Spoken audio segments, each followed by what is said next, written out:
Jean chapitre 8. Jésus se rendit à la montagne des Oliviers, mais dès le matin il alla de nouveau dans le temple, et tout le peuple vint à lui.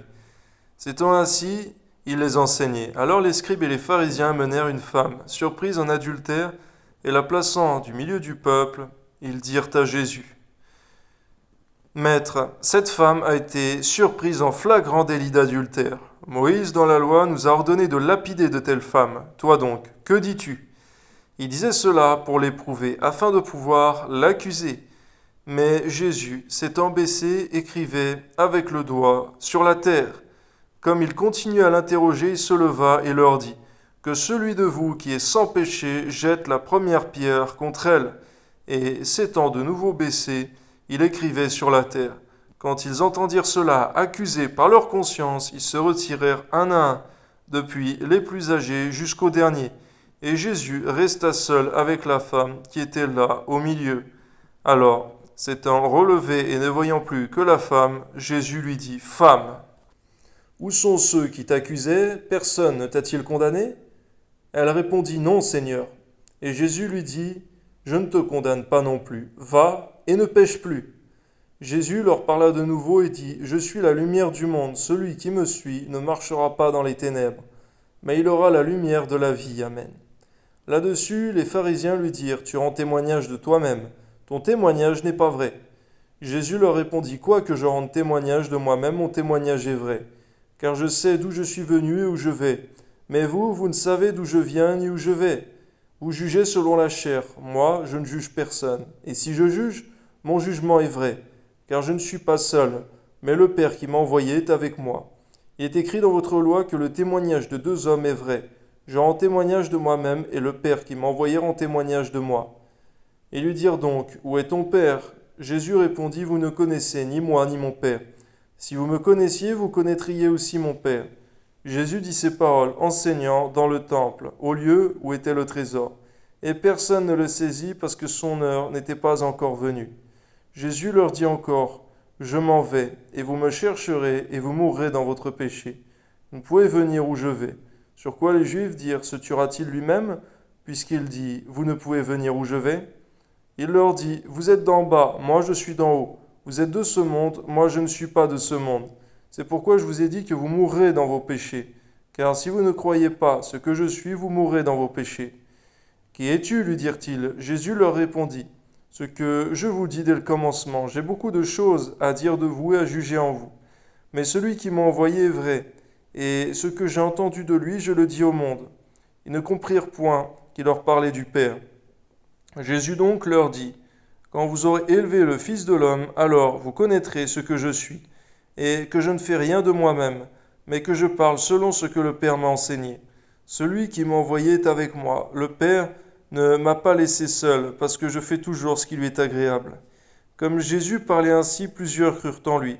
Et il dit aux Juifs qui avaient cru en lui: Si vous demeurez dans ma parole, vous êtes vraiment mes disciples. Vous connaîtrez la vérité vous affranchira. Ils lui répondirent: Nous sommes la postérité d'Abraham, et nous ne fûmes jamais esclaves de personne.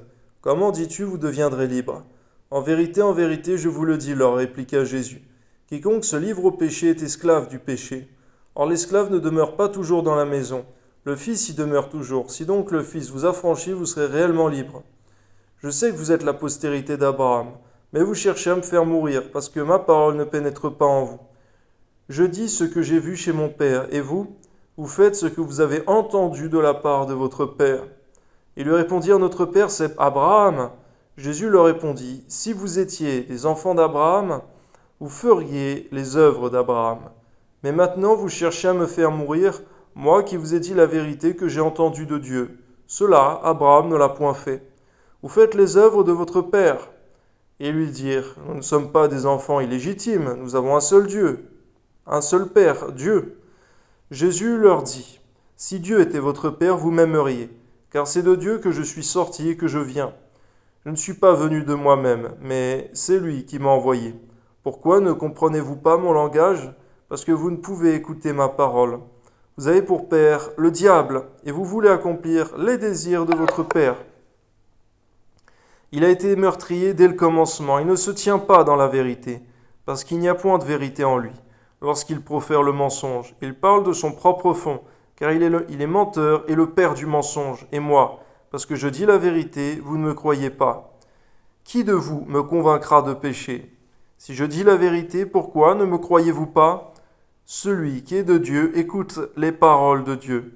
Vous n'écoutez pas parce que vous n'êtes pas de Dieu. Les Juifs lui répondirent, n'avons-nous pas raison de dire que tu es un Samaritain et que tu as un démon?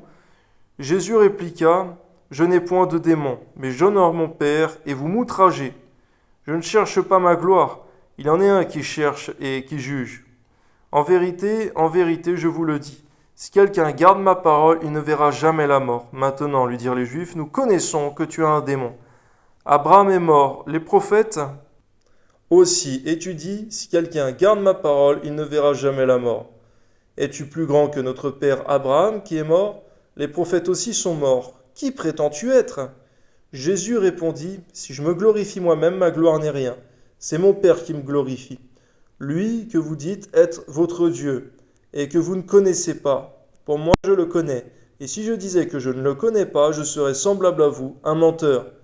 Mais je le connais et je garde sa parole. Abraham, votre père, a tressailli de joie à la pensée de voir mon jour.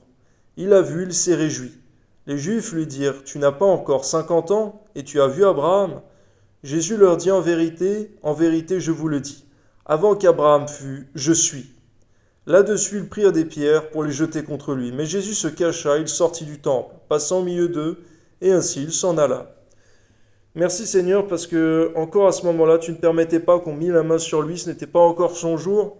Merci Seigneur, parce que tu démontres aussi en cet instant, Seigneur, dans ta parole, que ton Fils Jésus, qui est ta parole, faite chair, Seigneur mon Dieu, existait déjà bien avant Abraham, Seigneur. Lorsque tu as fait la création déjà, ton Fils était là. À toi soit la gloire, Seigneur mon Dieu, dans le nom puissant de Jésus. Amen.